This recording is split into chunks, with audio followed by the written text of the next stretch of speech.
what's going to happen without a bite of enmity. Something in your life is going to go completely morbid. Nothing can ever stand a chance against the morbid doing that your life has to offer. The prosciutto addicts of Italy, the ants in the kitchen, and the Byzantine Empire's blue failure. All of that stupidity. All of those people who can't stand a chance against the demigod Maui. All of those people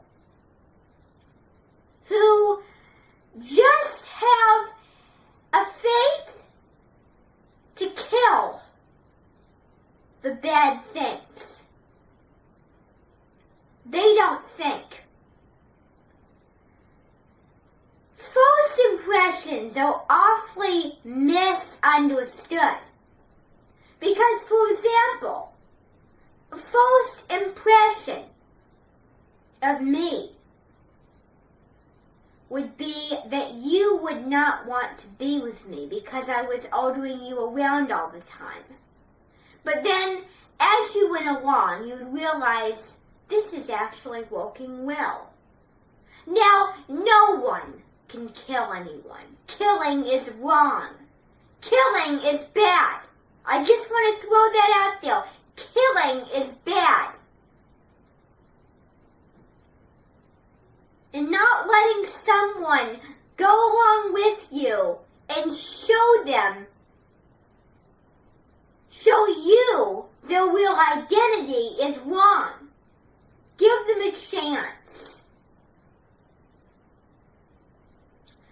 I had two friends yesterday in the closet. They hung themselves because they ate the platoon from his golf net. The next thing you know, they're going to be completely grossed out by shepherd's pie and moussaka. They hate the potato topping.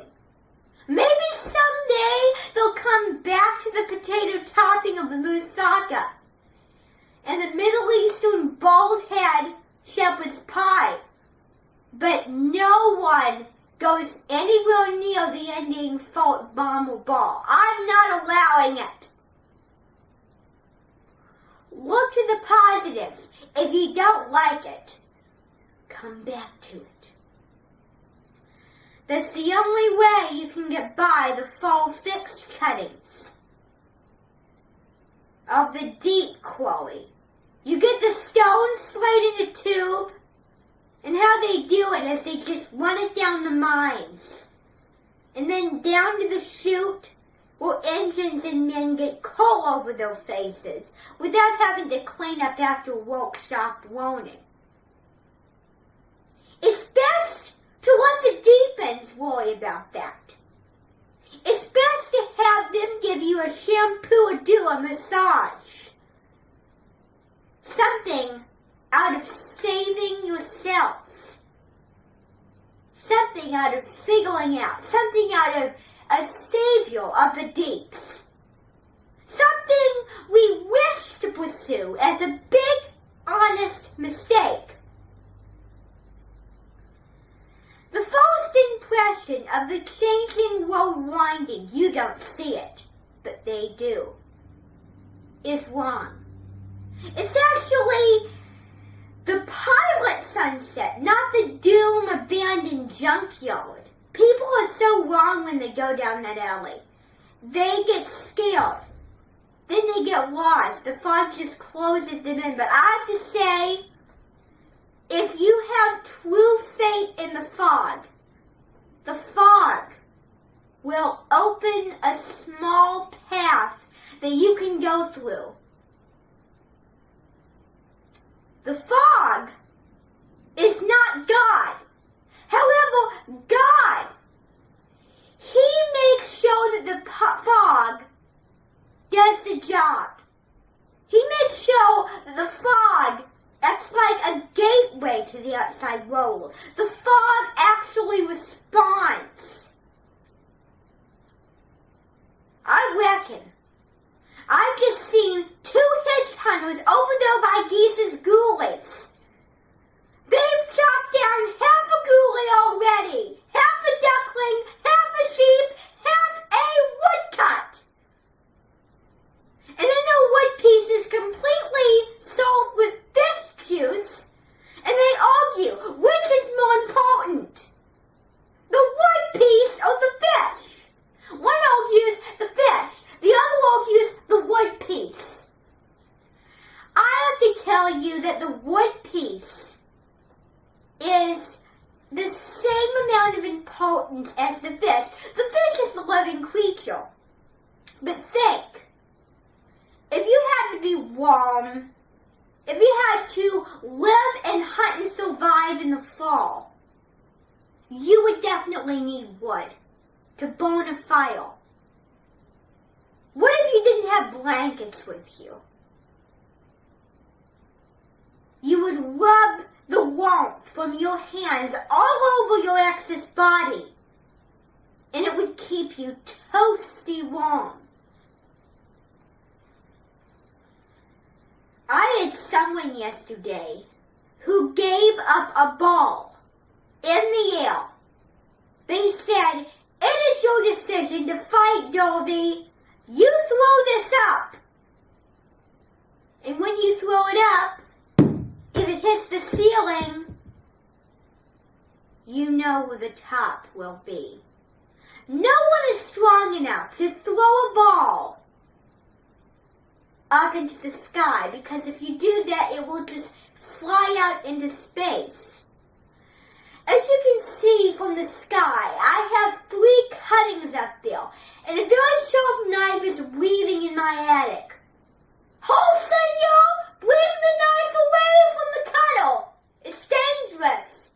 Be safe with the web cuttings!" You have a knife and you get rid of the cobwebs. What if someone is screaming like Alicia Batti? They're stuck. Well, then you need to cut their hair and get them balled down. The only way you can save them from the deep cuttings is to get them away.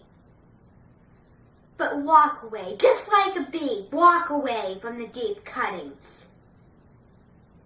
I guess my point here is to be brave. The deep cuttings and the doomed cleaner.